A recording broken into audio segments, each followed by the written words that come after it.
Magandang gabi, Pilipinas. Bayan target ng pamahalaan na mapatatag pa ang energy security ng Pilipinas para matiyak ang tuloy-tuloy, sapat at abot kayang kuryente para sa mga Pilipino.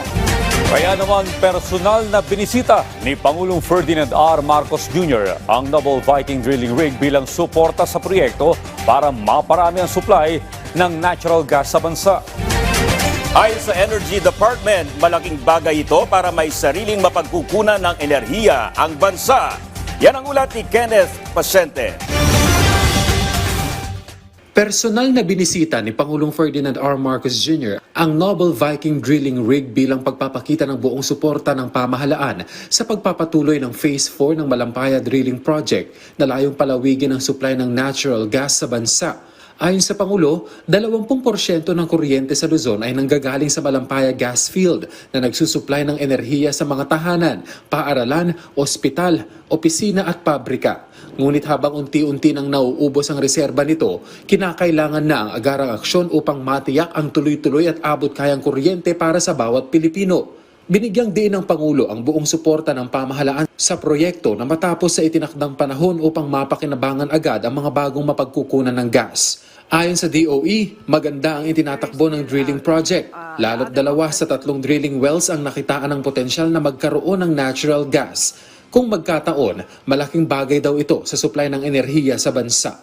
Kasi this provides energy also to the country and it's indigenous. Kahit maggera man kung saan-saan na part ng mundo, safe tayo, maproprotektasyon na natin kasi atin yon. And the prices will maintain, we can maintain and the supply we can maintain. Mapipredict natin, hindi yung dependent tayo na nag-import palagi tayo. Kasi like yung gasolina natin ngayon, ini-import natin from Middle Eastern countries, nagkagulo doon, bakit pababa na naman siya. But if we have our own source, which is basically actually electricity, no? This will make sure that our prices are steady. Ipinunto pa ng DOE na malaking bagay ang pagpupursige ng Pangulo sa proyekto para magkaroon ng sariling mapagkukunan ng enerhiya ang Pilipinas. Kaya naman marami raw nagpapakita ng interes sa posibleng joint exploration. Yun nga lang, nakakaapekto rin daw dito ang mga tensyon na nangyayari sa teritoryo ng Pilipinas dulot ng panggigipit ng ilang bansa. We have offered those areas but there are no takers. So I don't think the investors would risk it also.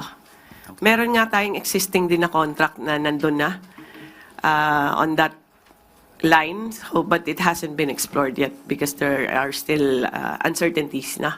Gayunman, target pa rin ng pamahalaan na matapos ang proyekto sa termino ng Pangulo para matiyak ang matatag na supply ng enerhiya sa bansa. Bahagi ang Malampaya Phase 4 ng mas malawak na plano ng gobyerno upang paigtingin ang energy security ng Pilipinas sa gitna ng lumalaking demand sa kuryente at banta ng kakulangan sa supply.